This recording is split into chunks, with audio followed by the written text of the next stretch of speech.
ওয়ায়ানসাহু লাহু ইদা গাবা আও শাহিদা। একজন মুসলমান আরেকজন মুসলমানের কল্যাণকামী হবে, ভালো চাইবে, অকল্যাণ চাইবে না। চায় ইজা গাবা আও শাহিদা, সে মুসলমানটা আমার অনুপস্থিত হোক চাই উপস্থিত হোক, কল্যাণ চাইবে। এটা মুসলমানের বৈশিষ্ট্য। এক মুসলমান কখনো আরেক মুসলমানের অকল্যাণ চাইবে না। এটাই অন্য হাদিসের মধ্যে বলছে, মা ইউহিব্বু লিনাফসিহি ইউহিব্বু লিগাইরিহি, নিজের জন্য যেটা ভালোবাসবে, পছন্দ করবে, অপরের জন্য সেটা পছন্দ করবে। আমি তো আমার জন্য এটা পছন্দ করি না যে আমার কেউ গীবত করুক, আমাকে কেউ গালি দেখ, আমাকে কেউ দোষ বর্ণনা করুক, আমাকে কেউ কষ্ট দেখ, আমার জমিটা কেউ আত্মসাৎ করুক, 2 টাকা জুলুম করে নিয়ে আনেক, এটা তো আমি পছন্দ করি না। তাহলে আমি কেন অপরের জন্য এটা পছন্দ করব? আমার জন্য আমি এটা পছন্দ করি। মাপে যখন কোনো জিনিস মাপে কম দেয় তখন তো আমি পছন্দ করি না। একটু পাল্লাটা যখন বাড়ি করে দেয় ভালো লাগে, যেন আমাকে একটু বেশি দিছে, একটু কম দিলে খারাপ লাগে। তো আমার যেরকম খারাপ লাগে কম দিলে, আমি কেন কম দিব অন্যকে? একটু বেশি দিলে আমার যেরকম ভালো লাগে অপরকেও তো এরকম ভালো লাগবে, এই জন্যও তাকে আমি এটা চাইব। এই জন্য মুসলমান মানেই হলো একজন আরেকজনের কল্যাণ কামনা করা। অনেক সময় দেখা যায় যে আপনি আমার সামনে আছেন, উপস্থিত আছেন, তো দেখা যায় চক্ষু লজ্জায় আপনাকে বা আপনাকে দেখানোর জন্য আমি আপনাকে এরকমভাবে সহযোগিতা করলাম, আপনার কল্যাণ কামনা করলাম। দেখা যায় আপনি চলে গেলেন অনুপস্থিত, তখন আপনার কল্যাণকামী হইলাম না। তাহলে এটা আল্লাহর জন্য হলো না। আল্লাহর জন্য যেটা করবে, একজন মুসলমান অনুপস্থিত হলেও তার কল্যাণকামী হবে না। আপনার প্রতিবেশী একজন আছে, সে বাহিরে চলে গেছে, বিদেশে চলে গেছে বা কোথাও চলে গেছে, প্রতিবেশীর বাচ্চারা আছে, তার স্ত্রীরা আছে, তাদের আপনি সহযোগিতা করলেন, সে অনুপস্থিত। উপস্থিত থাকলে যেরকম তাকে উপকার করবেন, অনুপস্থিত থাকলেও উপকার করবেন। এটাই হলো ইসলামের শিক্ষা, আল্লাহ নবীর শিক্ষা। একজন সাহাবী ছিলেন, আজকে সবগুলো হাদিস বুখারী শরীফ থেকে বলতেছি। আল্লাহ নবীর একজন সাহাবী ছিলেন, ওনার নাম ছিল জরির ইবনে আব্দুল্লাহ। সাহাবাদের মধ্যে সবচেয়ে বেশি সুন্দর ছিলেন। ইসলামের প্রথম যুগে একজন সাহাবী মুসলমান হয়েছে, ইসলামের প্রথম জামানা। তার নাম হলো দাহিয়াতুল কালবি, ওই যিনি নিজের মেয়েকে জীবন্ত দাফন করেছিলেন আরও 70 জনকে, উনি সবচেয়ে সুন্দর ছিলেন। উনি সবচেয়ে সুন্দর ছিলেন। হুজুর সাল্লাল্লাহু আলাইহি সাল্লাম বিভিন্ন রাজা বাদশাদের কাছে চিঠি পাঠাইতেন, ওই দাহিয়াতুল কালবিকে পাঠাই দিতেন। এবং এমনকি ফেরেশতা মানুষের আকৃতি ধারণ করলে অনেক সময় এই দাহিয়াতুল কালবির আকৃতি ধারণ করে ওহী নিয়ে আসত ইসলামের প্রথম যুগে। আর আল্লাহ নবীর ইন্তেকালের 6 মাস পূর্বে একজন যুবক সাহাবী, তার নাম ছিল জরির ইবনে আব্দুল্লাহ, সবচেয়ে সুন্দর সাহাবী, উনি মুসলমান হয়েছে। আল্লাহ নবীর ইন্তেকালের 6 মাস পূর্বে উনি যখন মুসলমান হইতে আসছে, আল্লাহ নবী মাথার পাগড়ি খুলে দিয়ে বসতে দিছে। আল্লাহ নবীর হাদিস, ইসলামের শিক্ষা দেখেন, আনজিলিন নাসা মানাজিলাহুম, মানুষের মর্যাদা, মানুষকে ইজ্জত দাও, মানুষকে সম্মান দাও, ইজ্জতওয়ালাদেরকে ইজ্জত দাও। আল্লাহ নবীর চেয়ে বড় ইজ্জতওয়ালা কেউ আছে? একজন এখনো মুসলমান হয়নি, কাফের, মুসলমান হইতে আসছে, আল্লাহ নবী মাথার পাগড়ি, আল্লাহ নবীর মাথার পাগড়ি মানে কি আমাদের সারা পৃথিবীর রাজা বাচ্চাদের মুকুটের চাইতেও অনেক দামি। এরকম পাগড়ি খুলে আল্লাহ নবী বসতে দিছেন।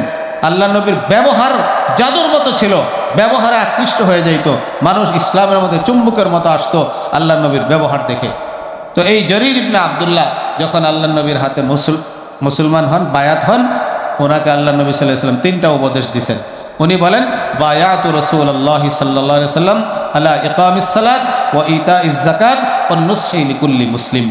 3টা জিনিসের উপরে আল্লাহ নবী আমাকে মুসলমান বানাইছেন, যে হে জরির, তুমি মুসলমান হওয়ার পরে সর্বপ্রথম কাজ হলো তুমি নামাজ আদায় করবে, নামাজ কায়েম করবে। 2 নম্বর হলো তুমি যাকাত প্রদান করবে, আদায় করবে। 3 নম্বর হলো অনুসহি লিকুল্লি মুসলিম, প্রত্যেক মুসলমানের কল্যাণকামী হবে। হযরত জরির ইবনে আব্দুল্লাহ বলেন, আমি ইসলাম গ্রহণ করার পর থেকে নিয়ে আজকে পর্যন্ত একজন মুসলমানের অকল্যাণকামী আমি হইনি। আল্লাহ নবী বায়াত হওয়ার সময় আমার সাথে ওয়াদা করেছেন, তুমি মুসলমানের কল্যাণ কামনা করবে। আমি প্রত্যেকটা মুসলমানের কল্যাণকামী, একজন মুসলমানেরও অকল্যাণ ক্ষতি হোক আমি সেটা করি না। তোমাদেরকেও আমি এই আদেশ দেই, তোমরা কল্যাণকামী হবে।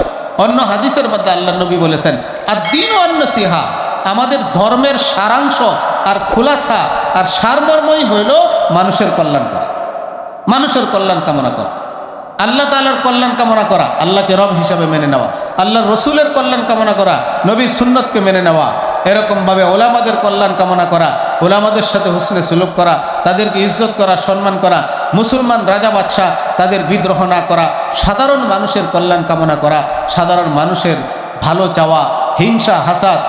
একটা হাদিসের উপরে যদি আমল করা হয় সমাজ সুন্দর হয়ে যাবে। পুরা দিনের খোলাসা হলো কল্যাণ কামনা, সর্বস্তরের মানুষের কল্যাণ কামনা করব। আমি যদি এই হাদিসটার উপর আমল করি, কোটি কোটি হাদিসের দরকার নাই, আমি সবার ভালো চাইব, আমি সবার ভালো চাইব। 500 মানুষ যদি এলাকাতে বসবাস করে, এই সবাই যদি চায় যে আমি সবার ভালো চাইব, তাহলে ওই এলাকায় কোনো গ্যাঞ্জাম হবে, কোনো মানুষ জুলুমের শিকার হবে না। ওইটাই দুনিয়াতে জান্নাত হয়ে যাবে। ওই পরিবার সুখ শান্তির পরিবার হবে, ওই সমাজ সুখ শান্তির সমাজ হবে। এই জন্যই তো বলে যে ইসলাম শান্তির ধর্ম। মানে কি, শুধু ইসলাম শান্তির ধর্ম মুখে বললে হবে না, ইসলামের আদর্শগুলো আমাদের জীবনে, আমাদের সমাজে, আমাদের পরিবারে আমরা যদি বাস্তবায়ন করি, তাহলে ইসলাম যেটা বলেছে শান্তির ধর্ম, এই দুনিয়াতে শান্তি নেমে আসবে। এই জন্যই উলামা একরাম বলেন দুইটা জান্নাত, একটা হলো দুনিয়ার জান্নাত আর একটা হলো মরণের পরের জান্নাত। দুনিয়ার জান্নাত হলো সুন্নত ওয়ালি জিন্দেগি, যে জীবনে সুন্নত থাকবে, যে জীবনে রসুলের আদর্শ থাকবে, ওই জীবনটা দুনিয়াতেই জান্নাতের মতো শান্তি পাবে। এরকম সবাই যদি এরকম আমল করে, আব্দুল্লাহ ইবনে ওমর বলেছেন যে দেখো, তোমরা সমাজে যারা বসবাস করো, 3 শ্রেণীর মানুষ বসবাস করে। এক শ্রেণীর মানুষ বয়স্ক, আরেক শ্রেণীর মানুষ কম বয়সের, আরেক শ্রেণীর মানুষ হলো সমবয়সী। আব্দুল্লাহ ইবনে ওমর বলছেন যে বড়দেরকে বলছেন, কুন লিসগীরিন নাসে আবান, তুমি ছোটদের জন্য, তোমার বয়সে যারা কম তাদের জন্য তুমি বাবা সমতুল্য হয়ে যাও, বাবার মতো হয়ে যাও। বাবা ছেলেকে কষ্ট দেয় না, বাবা ছেলেকে ছাড় দেয়। বাবা খাবারের জন্য লোকমা উঠাইছে, মুখের কাছে নিছে, ছেলে হাত দিয়ে ধরে নিয়ে নিছে, বাবা তার মুখে উঠাই দিছে।